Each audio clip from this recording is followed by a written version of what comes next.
Hello friends, welcome to extra knowledge for education. इस video में हम एनसीईआरटी के नवीनतम पाठ्यक्रम के अनुसार इंटरमीडिएट की इंग्लिश बुक फ्लेमिंगो की second poem an elementary school classroom in a slum composed by Stephen Spender को डिस्कस करने वाले हैं। इंटरमीडिएट के स्टूडेंट्स के लिए ये वीडियो बहुत ही इंपॉर्टेंट है, सो प्लीज़ आपसे रिक्वेस्ट है वीडियो को लास्ट तक देखिए।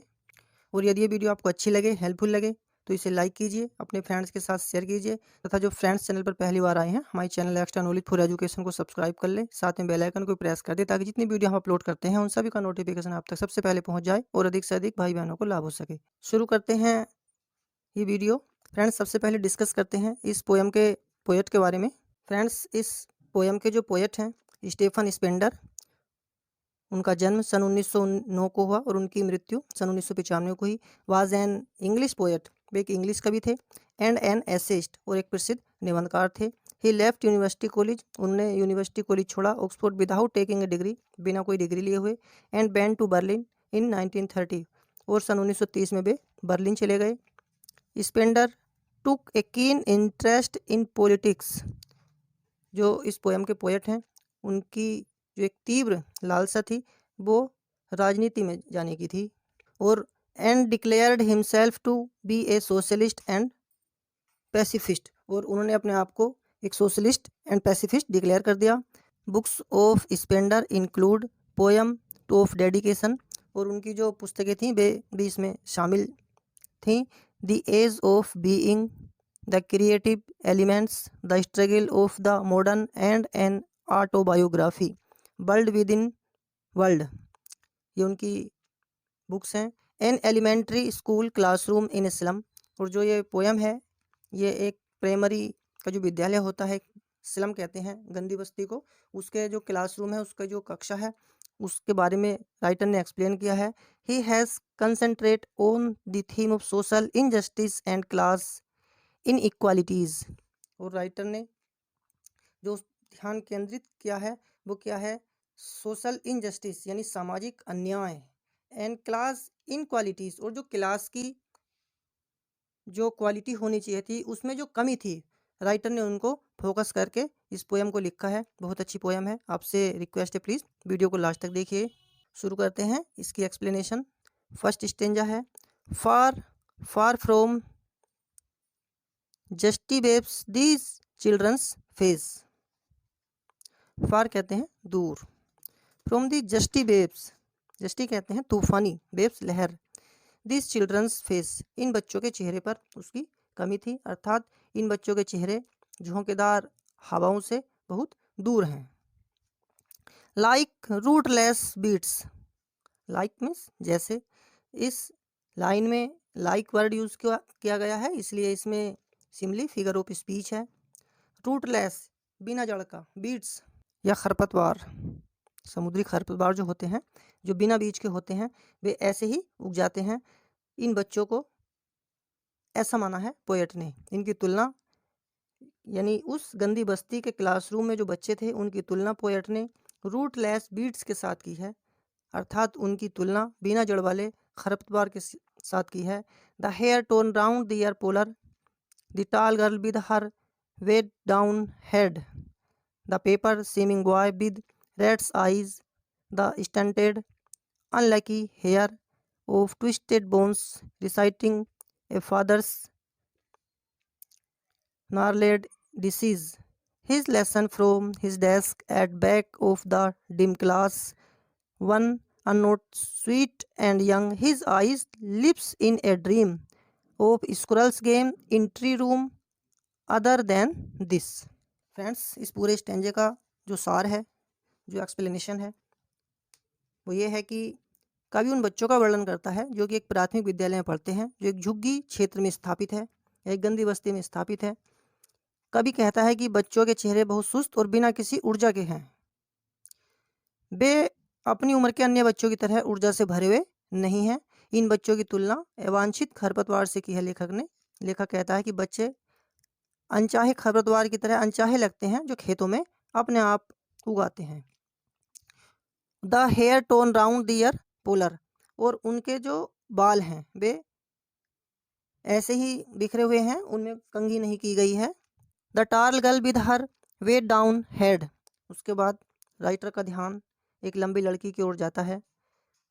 राइटर लंबी लड़की के बारे में कहता है कि वह गरीबी के बोझ के नीचे दबी हुई है, थकावट या शर्म के कारण उसका सिर झुक गया है। The paper seeming boy. और एक लड़के की तुलना, पेपर जितने पतला है वो लड़का, अर्थात वो लड़का काफ़ी कमज़ोर है, इसकी तुलना राइटर ने पेपर के साथ की है। लड़के की आंखें, सीमिंग बॉय विद रैट्स आई। उसकी आंखों की तुलना चूहे की आंखों से की है, क्योंकि जो कुछ लड़का हासिल करना चाहता था वो उसको नहीं मिलता है और वो बहुत कमज़ोर है। The stunted unlucky heir of twisted bones reciting a father gnarled disease. और फिर राइटर एक दूसरे लड़के के बारे में बताते हैं। राइटर कहते हैं कि जो लड़का शारीरिक रूप से असक्षम है, कभी कहता है कि लड़का बदकिस्मत है।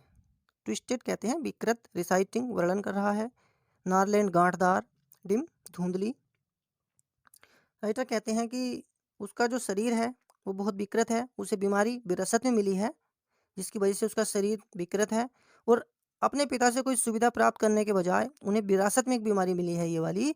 यह विकलांग लड़का अपनी बेंच पर बैठा, his lesson from his desk at back of the dim class one unnoted sweet the young his eyes lips in a dream the of squirrels game in tree room other than this. Writer कहते हैं कि जो विकलांग लड़का है वो अपनी bench पर बैठा है और अपना पाठ याद कर रहा है, अपना पाठ पढ़ रहा है, और कक्षा के पीछे मंद अंधेरे क्षेत्र में एक छोटा लड़का था जो कवि को दिखाई नहीं दिया क्योंकि वह अंधेरे में था। कभी उस लड़के की आंखों को देख सकता था जो कि उज्जवल थी और सपनों से भरी हुई थी। वह क्लास पर ध्यान नहीं दे रहा था, ऐसे लगता था कि जैसे वह ट्री हाउस में गिलहरियों के साथ खेलने में ज़्यादा दिलचस्पी रखता है। सेकेंड पैराग्राफ है, इस पोएम का सेकेंड स्टेंजा है।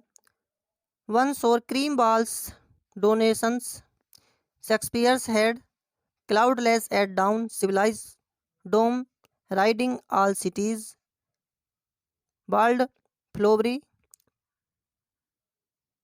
Tyrol's valley, open-handed map, awarding the world its world, and yet for these children, these windows not this map, their world, where all their futures painted with a fog, a narrow street stilled in with a lead sky, far, far from rivers, capes and stars of worlds. Friends, इस स्टैंजे का जो main theme है वो ये है कि cream कहते हैं, वन सोर क्रीम, सोर कहते हैं अप्रिय या असुहावना। पोएट स्कूल की दीवारों का वर्णन करता है, वे रंग में क्रीम की तरह हैं, जैसे कि खट्टा क्रीम का रंग। इसका मतलब है कि दीवारें साफ नहीं हैं, उन्हें हाल ही में पेंट नहीं किया गया है, दीवारों को अलग अलग चार्ट और छवियों से ढका गया है जो अलग अलग लोगों द्वारा दान में दिए गए होंगे। डोनेशन मीन्स दान। दीवार पर शेक्सपियर का चित्र है, उसका सिर जो गंजा है वह क्षितिज पर उगते सूरज की तरह दिखता है। प्रातःकाल के समय सूर्य उदय हो रहा है और गुंबद के आकार जैसा अर्ध गोलाकार है, यह सभी शहरों से पीछे लगता है। वहाँ प्रसिद्ध टायरोली घाटी की एक तस्वीर है जिसमें सुंदर फूल हैं, एक मानचित्र की छवि है जो सभी को अपने तरीके से मदद करती है, लेकिन इन बच्चों के लिए दुनिया का नक्शा अप्रासंगिक है क्योंकि वे जिस स्लम या झुग्गी में रहते हैं वह नक्शे में दिखाए गए से अलग है। उनकी दुनिया केवल वही है जो वे कक्षा की खिड़की से बाहर देखते हैं। उनकी जो बस्ती है उनका भविष्य अंधकार से भरा हुआ है। उनके भविष्य की तुलना एक संकीर्ण सड़क से की जाती है, जिसका अर्थ है कि उनके भविष्य के विकास के लिए कोई व्यापक गुंजाइश उपलब्ध नहीं है। ये बच्चे ज्ञान और शिक्षा के उज्जवल प्रकाश से बहुत दूर हैं। नेक्स्ट स्टेंजा है, surely Shakespeare is wicked the map a bad example with ships and sun and love tempting them to steal for lips that slyly turn in their cramped hole from fog the endless night on their slack heap these children wear skins peeped through by bones and spectacles of steel with mended glass like bottle bits on stone.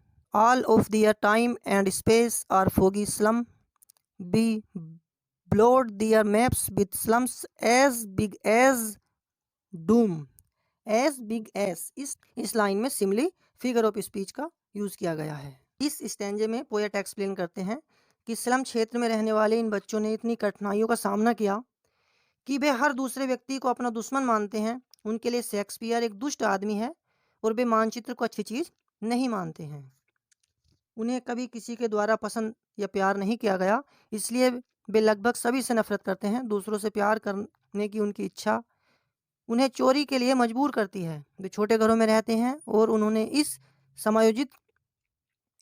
इसे अपने जीवन में समायोजित करना शुरू कर दिया है। उनका जीवन एक अंतहीन रात की ओर जा रहा है। इसका मतलब है कि उनका भविष्य अंधकार से भरा हुआ है।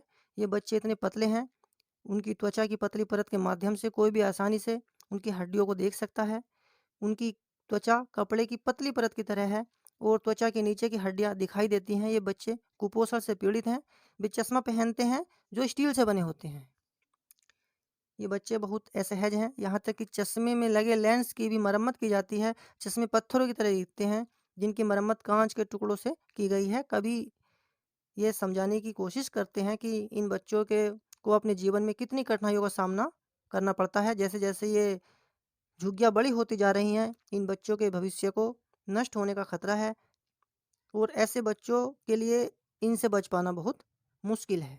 नेक्स्ट स्टेंजा है, आप इस पिक्चर है, इसमें ये स्कूल है, आप देख सकते हैं।